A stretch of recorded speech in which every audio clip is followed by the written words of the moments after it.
যেতিয়া কৈছিলে চবে যে অগ্নিনাভ মন্দিৰ বন্ধ কৰিব লাগে কিবা কিবি বহুত কৈছিলে তেতিয়া মই এষাৰে কথা কৈছিলোঁ যে কোনো ভক্তও যদি নাহে বাবাক মই পূজা কৰিমেই আৰু বিগ্ৰহভাগক লৈ বিতৰ্ক হৈছিলে তেতিয়া মই কৈছিলোঁ যে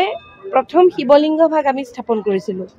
আৰু এই বিগ্ৰহভাগ শিৱলিংগ ভাগ স্থাপন কৰি 2 বছৰৰ পিছতে মই বিগ্ৰহভাগ ৰাখিছিলোঁ ইয়াতে শিৱৰ শক্তি আছে একেখিনি কথাই কিন্তু যোৱাবাৰো কৈছোঁ মই একেখিনিয়ে কৈছোঁ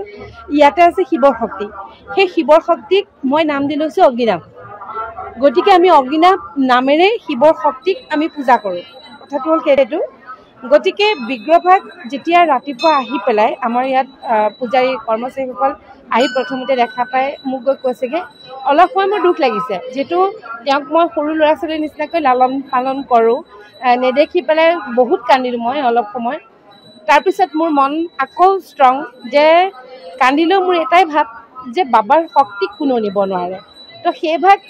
গ'ল যদি মই বেলেগ ভাগ হ'লেও স্থাপন কৰি ল'ম কিন্তু মোৰ মনত মানে এইটো পুৰাকেই দৃঢ় বিশ্বাস যে বাবা য'তেই থাকে আহিব মানে ওলাব তাৰমানে মোৰ মনত এইটো দৃঢ় বিশ্বাস তাৰপিছত মই ষ্ট্ৰং কৰিলোঁ নাই মই যাওঁ পূজা মুঠতে কৰিমেই মই যেনেকৈ কৰিব লাগে কৰিমেই ঠিক মই কাপোৰ কানি ঠিক পিন্ধিছোঁ পিন্ধি মেলি মই ইয়াত চাব আহিছোঁ ঠিক 45 মিনিটমানৰ সময়ৰ ভিতৰত খালি তেতিয়া মই বাবাক কৈছোঁ বাবা তুমি ইমান ৰাইজক তুমি আশীষ দিয়া চবেই সমাধান পায় গতিকে তোমাৰ বিগ্ৰহভাগ কেনেকৈ নিব পাৰিলে কিন্তু তাৰ 45 মিনিটমানৰ ভিতৰত আমি খবৰ পালোঁ যে শিমলুগুৰি ষ্টেচনত তাতে ধৰা পৰিলে বুলি পেলাই এতিয়া কথা হ'ল আমি তেওঁক যিধৰণে পূজা কৰি আহিছোঁ তেওঁক আমি পূজা সদায় কৰিমেই আৰু মনত আমাৰ সেইখিনি তেওঁৰ শক্তিক আমি সদায় পূজা কৰোঁ পূজা কৰিমেই সেইধৰণে আমি আজিও এতিয়া পূজা কৰিমেই আৰু কাইলৈ পৰহিলৈ এনেওতো আমাৰ মন্দিৰভাগ আমি তেওঁৰ স্থানান্তৰ কৰিব লাগিব আমি মন্দিৰভাগ যেতিয়া নতুনকৈ বনাম আমি ক'ত কেনেকৈ বহাম সেইখিনি একো ক'ব নোৱাৰোঁ প্ৰত্যেকটো কথা অগ্নিনাভ মন্দিৰৰ প্ৰতিটো কথা মই বাবাক জনাহে কৰোঁ আৰু মই যিখিনি সিদ্ধান্ত লওঁ বা কিবা কৰ্ম এটা কৰোঁ সেই প্ৰতিটো কাম তাৰমানে মই বাবাক জনাহে কৰোঁ আৰু যিবোৰ সিদ্ধান্ত বা যিখিনি হয় সেইখিনি মই বাবাই কৰাইছে বুলি ভাবোঁ কিন্তু এই যে আজি হেৰালে বা নিলে এইটো মই কিবা এটা বাবাৰে কিবা এটা বুলি মই ভাবিছোঁ তাৰমানে এইটো মই নিগেটিভ নাই ভাবা কিন্তু একদম অন্তৰৰ পৰা মই এই স্থানতকৈ বাবালৈ চাই কৈছোঁ এইটো মই কিন্তু নিগেটিভ নাই ভাবা এইটো মোৰ ফালৰ পৰা তাৰমানে বাবাই কৰোৱাই কিছুমান কাম মই জানো এইটো কিবা এটা মই পজিটিভ বুলিয়ে ভাবোঁ তাৰমানে কিবা এটা কাৰণত বাবাই কৰাইছে আকৌ বাবা আহিব কাইলৈ আজি এটা নাজিৰা থানাতে আছে তাৰপৰা আকৌ আমাক দিব আমি আকৌ দেওবাৰৰ পৰা আমি বাবাক দেখা পাব আজি দিনটোৰ কাৰণে খালি নাই দেখা আৰু ভক্তসকলে কিন্তু মই আৰু লগ পাওঁ হা যেতিয়া গুৱাহাটীৰ উগ্ৰতাৰা মন্দিৰত যেতিয়া মা তাৰা যেতিয়া হেৰাইছিলে মানে কোনোবাই চুৰ কৰি নিছিলে উগ্ৰতাৰা মন্দিৰত তেতিয়া আমাৰ এই বাবাক স্থাপন কৰা বেছি দিন হোৱা নাই মই যে বাবাক কেইবাদিনো ভাবিছোঁ তেতিয়া মানে পাব লাগে বিগ্ৰহভাগ পাব লাগে কাৰণ কেলৈ তাৰ ঠিক এমাহমানৰ আগতে মই উগ্ৰতাৰা মন্দিৰৰ পৰা আহিছোঁ সেই তেতিয়াও কিন্তু মোৰ মনত বহুত বিশ্বাস আছিলে কাৰণ জাগ্ৰত যেতিয়া কিবা এভাগ মন্দিৰ হওক কিবা হয় তাত কোনেও ক্ষয় ক্ষতি কেতিয়াও কৰিব নোৱাৰে সেই জাগ্ৰত তেতিয়াহ'লে নহ'লেহেঁতেন তেওঁ যিহেতু জাগ্ৰত তেওঁৰ আশীৰ্বাদ চবেই পায় এনেকুৱা ধৰণে কিবা আন মন্দিৰৰ ক্ষেত্ৰতো যদি হয় কিন্তু এই যেতিয়া উগ্ৰতাৰা মন্দিৰৰ কথাটো ক'ব নালাগে যদিও মই কৈছোঁ সেই তেনেকৈ ধৰক যেতিয়া আকৌ নতুন এভাগ স্থাপন কৰিব লৈছে তেতিয়া আগৰ ভাগ ঘূৰাই পাইছে গতিকে শক্তি সেয়াই তাৰমানে মাৰ শক্তিয়ে হওক বাবাৰ শক্তিয়ে হওক ভগৱানৰ শক্তি সেয়াই আমাৰ বিশ্বাসটো মেইন মানে সেইটোৱে কথা আৰু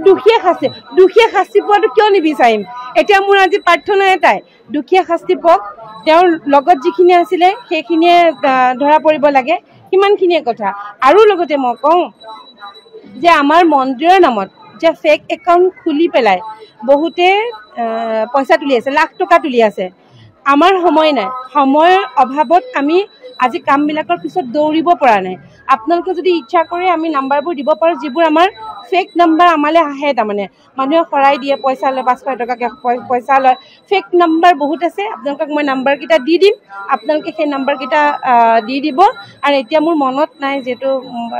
হেৰি নাই মই কৈ দিব পাৰোঁ আপোনালোকৰ ৰ'লে দুটামান কৈ দিব পাৰোঁ বাকী যিকেইটা নাম্বাৰ ফেক নাম্বাৰ এটা পেজ আছে জয় বাবা অগ্নিনাভ বুলি পেলাই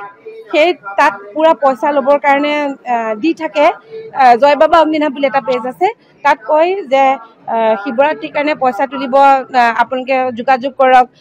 তাৰপিছতে বিহুৰ সময়ত কয়, দুৰ্গা পূজাৰ সময়ত কয়, কিন্তু আমি আজিলৈকে তেনেকুৱা ধৰণে পইচা তুলিবৰ কাৰণে এনেকৈ আমি এই ধৰণে আমি কেতিয়াও পষ্ট নিদিওঁ। আমি ভগৱানৰ প্ৰতি যাৰ বিশ্বাস আছে, ভগৱানৰ ওচৰলৈ এনেও চব আহিবই। আমি মাত্ৰ কণ্টেক্ট কৰিবৰ কাৰণে আগতে আমি কণ্টেক্ট নাম্বাৰ পৰ্যন্ত আমি দিয়া নাছিলোঁ। আমি যে কোনো কণ্টেক্ট নাম্বাৰ দিয়া নাছিলোঁ। কণ্টেক্ট নাম্বাৰ লাষ্টত আমি এইকাৰণে দিবলৈ, যেতিয়া ফেক একাউণ্টবোৰ খুলি মানুহৰ পৰা পইচা ল'ব ল'লে, তেতিয়াহে আমি আমাৰ নাম্বাৰ দিয়া হৈছে। এতিয়া সেই নাম্বাৰবিলাকে পইচা তুলি ভক্তৰ পৰা লৈ আছে, আৰু ভক্তই গম নাপায়, পিছত গম পায়, আৰু যেতিয়াই বেছিকৈ সোধে তেতিয়া ব্লক কৰি দিয়ে, লগালগ ব্লক কৰি দিয়ে। কেইবাটাও নাম্বাৰ আছে, আপোনালোকৰ নাম্বাৰকেইটা মই দি দিম। সেইকেইটাও যদি কোনোবাই কিবা তদন্ত কৰিব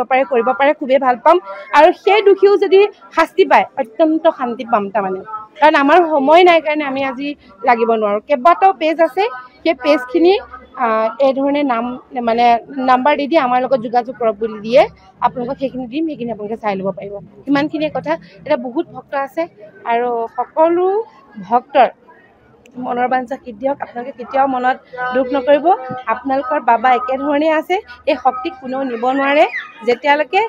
আমি তেওঁক অসন্তুষ্ট নকৰোঁ। আমি যিহেতু তেওঁক অসন্তুষ্ট নাই কৰা, আৰু তেওঁ ইয়াত বহিছে, নাজিয়াত বহিছে, সকলো ৰাইজকে তেওঁ আশীষ দিব, সেইটো আমাৰ দৃঢ় বিশ্বাস।